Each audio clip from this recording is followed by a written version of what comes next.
नमस्कार holistic healing को आपण मान को स्वागत। गतकाली लाइफ रे आमे कथा हेतिले जे पॉजिटिव माइंड सेट केमति रखिबा, नेगेटिव थॉट्स और पॉजिटिव थॉट्स भितरे कौन तफात अछि एवं नेगेटिव थॉट्स आसले हमको केमिति हम बॉडी रे रिएक्शन होछि एवं हम लाइफ को केमिति इन्फ्लुएंस करछि नेगेटिवली। कारण हमर केमिकल्स रिलीज होछि जे हमें नेगेटिव थॉट्स रहले हमर कॉर्टिसोल रिलीज होछि। आम यदि अधिक पॉजिटिव माइंड सेट रहिबा ताले हमर happy hormone dopamine serotonin brain release करथे जहा के हम शरीर को बहुत सुस्थ रखे, हम इम्यून सिस्टम मध्ये स्ट्रांग करे। आज हम छोट कथाटी आगु बढ़िबा जे हमें ये जो माइंड सेट को केमती स्ट्रांग करबा।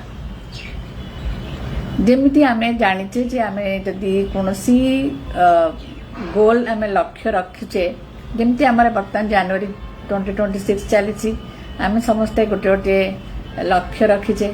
सब आमे करिथा वर्ष आरंभ रे किछि करंती जे आमे वेट लॉस करिवु किबा भल डाइट रे रहिवु किबा मोर कैरियर रे ग्रोथ करिवु, एमती बहुत गोल रखि थांती। किंतु 2-3 मास पर देखा जाए मैक्सिमम लोक से गोल रु ओरी जास्तांती, अर्थात तांकर गोल जहाँ रखी थांती सेथरु किछि आगे ही पार न थांती। यह काहेकि हुए, अर्थात तांकर लाइफ गुड़ी को गोटे जगह स्टक हो जाए। यहाँ काहेकि हुए, जदि आमे लक्ष्य रखीचे निज पई ताले आमे काहे करि पार न थाए। एहर मूल कौन होछि हमर माइंड। आमे माइंड द्वारा ही परिचालित होइतो हमर लाइफ। जदि माइंड हमको कंट्रोल करला ताहले आमे आगो को बढ़ी परिबा नै। कारण माइंड रो काम होला से हमको केवल सर्वाइवल जोगेबो, पास्ट और फ्यूचर रे ही अधिक समय रहइबो।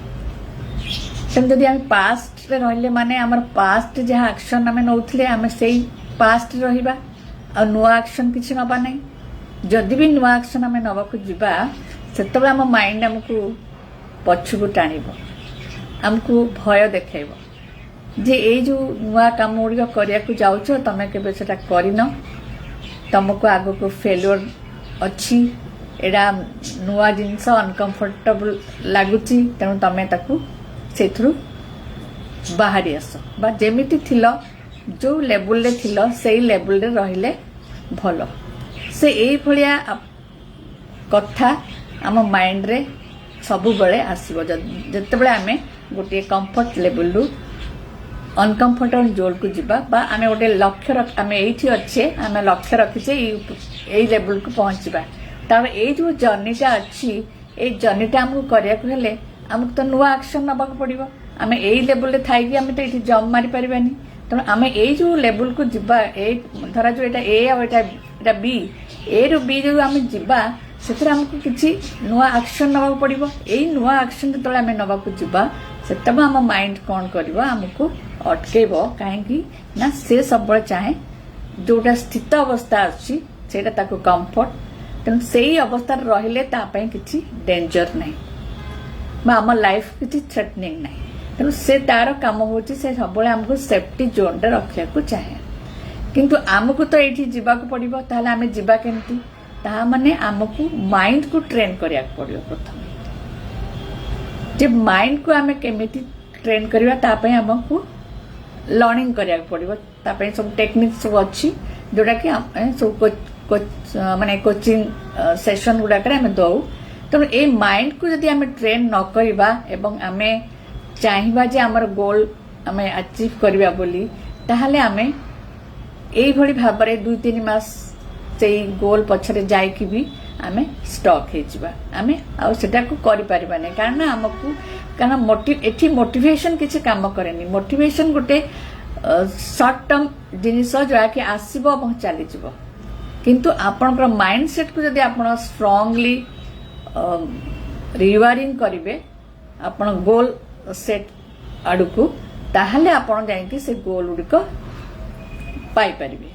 से रिवायरिंग रे आपण हैबिट्स को चेंज करिया पड़िबो। आपण जो पुराना हैबिट्स रखिछन से सब को ब्रेक करिया पड़िबो एवं आउ कौन कौन सब बैरियर आसुची ताकू मध्य चिन्हिकी ताकू काढ़िया पड़िबो एवं नुआ हैबिट्स आपनकर को अडॉप्ट करिया पड़िबो एई भली आपन जते नुआ जिनिस जते इंस्पायर्ड एक्शन नेबे आपन गोल आ जहाँ भी लक्ष्य रखिथिबे निश्चित भाव में स्टेप बाय स्टेप जाइए आप पहुँची पारे किंतु केवल जदि आपण जो अवस्था रे अछंती वर्तमान जो स्टैटिक पोजीशन रे अछंती जदि सेही पोजीशन रे आपण रहिबे ताहले आपण आगु को आउ जाई परिबेनी आपण आउ आगु को जाई परिबेनी काहे ना आपण एई गोटे स्टेज रे थाई कि केबे भी आशा करिबेनी जे आपण एई स्टेज को पहुंची जिबे एई स्टेज को जिबा खोले आपन एक्शन नवा पड़िबो सेति पई आपन को सेल्फ लर्निंग भी करिया के पड़िबो ताले जे कि आपन गोल को अचीव करि परिबे तने एठी प्रथम मोर कहियार छोट सूचना आपन द अछि जे आपन निजर माइंड सेट को किभली भाबरे चेंज करिवे एवं चेंज करके आपनकर गोल गुडी को केमती हासिल करिवे से दिगरे ध्यान देवार अच्छी आशा करुच्ची ये छोट इनफॉरमेशन टी आपन को भल लगी एवं आपण निजर गोल को देखंतु एवं से गोल अचीव करिया पई कौन कौन स्टेप्स आपन नबा कथा नियंतु एवं आपन माइंड को गोटे अंडरस्टैंडिंग दियंतु जे नाई मोर ए ग्रोथ ता नियाती दरकार मु सेई लेवल को जिबा पई चाहूची एबे मु जहा करूची ता मु स्ट्रक्चर वे करूची एवं मु सेई गोल को अचीव करी धन्यवाद नमस्कार।